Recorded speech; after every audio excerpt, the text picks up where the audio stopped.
ଗତକାଲି ରାତିରୁ ପୁରା ନିର୍ଘାତ ବର୍ଷା ମାଡ଼ ହେଉଛି ଆଉ ଆଜି ସକାଳ ଯାଏଁ ବର୍ଷା ବନ୍ଦ ହେଇନି। ତ ଏବେ ଜୋରରେ ବର୍ଷା ହେଉନି, ଝିପିଝିପି ହେଉଛି। ସେଇଥିପାଇଁ ମୁଁ ବେଲା ବାସନ ଗୁଡ଼ାକ ମାଜିବା ପାଇଁ ବାହାରକୁ ନେଇ ଆସିଲି। ଆଉ ବେଲା ବାସନ ନ ମାଜିଲେ ବି ରନ୍ଧା ବଢ଼ା ତ ହେଇପାରିବନି। ତ ଦେଶୀ ଷ୍ଟାଇଲ୍ ଦେଶୀ ଯୁଗାଡ଼ ଲଗେଇଦେଲି, ମୁଣ୍ଡରେ ଗୋଟେ ଜରି ପୂରେଇ ଦେଲି। ଆଉ ଚାଲ ଏବେ ମୁଣ୍ଡ ନ ଭିଜିଲେ ଦେହ ଭିଜିଲେ କିଛି ହେବନି। ତ ସବୁ କିଛି ଯେତିକି ବାସନକୁସନ ଥିଲା ସବୁ ବାହାର କରିଦେଇଛି ଆଉ ସେ ସବୁ ମଜାମଜି କରିବା ଷ୍ଟାର୍ଟ କରିଦେଇଛି। ସେତିକି ବେଳକୁ ହଜବେଣ୍ଡ ବି ତାଙ୍କର ଯାହା ପରିବାପତ୍ର ଆଣିବା କଥା ସେ ସବୁ ଆଣିଥିଲା।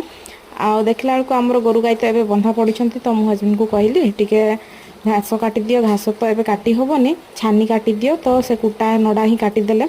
ତାପରେ ହଜବେଣ୍ଡ କହିଲେ ଆଜି ପାଗଟା ବଢ଼ିଆ ହେଇଛି ଆଉ ଆଜି ଚିକେନ୍ ଟିକେ କରିବା। ମୁଁ କହିଲି ଠିକ୍ ଅଛି ନେଇ ଆସିଲେ ମୁଁ କରିଦେବି। ତ ସିଏ ଯାଇକି ସାଙ୍ଗେ ସାଙ୍ଗେ ନେଇ ଆସିଲେ ଆଉ ଆଜି ବର୍ଷା ପାଗକୁ ଚିକେନ୍ କଷା ପୁରା ଆରାମସେ ବଢ଼ିଆ ହେଇଯାଇଥିଲା। ତ ଦେଖିପାରୁଛନ୍ତି ଟିକେ ଟିକେ ଝୋଳ କରିଦେଇଛି ଆଉ ତାପରେ ହେଇସାରିଲା ପରେ ହଜବେଣ୍ଡ ଆଉ ମୋ ଛୁଆ 2 ଜଣ ବସିକି ଖାଇ ପଡ଼ିଲେ।